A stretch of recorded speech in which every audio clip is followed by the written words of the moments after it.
Илсия матур хатын кызга күргәч, бик күпләрнең иң беренче күңеленә килгән сорау ул әлбәттә инде, бу кеше тормышта микән диләр. Бу темага сөйләшәсезме? Юк.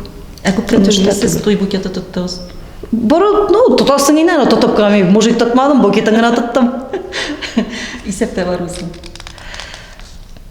Менә бүгенге көндә һәрдаим ярымда булган, миңа таяныч була торган кешем бар дип әйтә алмыйм. Илсия Теге чәчрәп чыгып, мин юк кияүгә чыкмаячакмын дип тә әйтмим. Нормальный хатын-кыз кияүгә чыгарга тиеш. Гаиләле булырга тиеш, балалы булырга тиеш.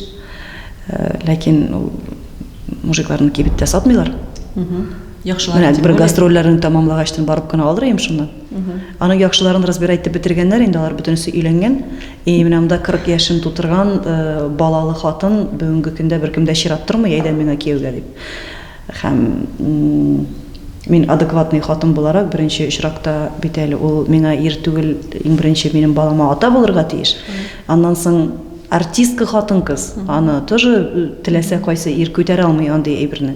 Ул ират булырга тиеш миннән күпкә көчлерәк, йодрыгы белән өстәлгә сугып, бүгеннән син бер кая эшләмисең дип әйтә торган кеше килеп чыкса гына. Әгәр дә тигесең, әйдә ярар йөреп тор инде концертлар белән дип, я ул минем белән йөрергә тиеш, я иртәме соңмы бу гаилә таркалачак. Кем күтәрә алсын, мәсәлән, 180 көн елына мин өйдә юк. Кемгә кирәк инде ул андый хатын?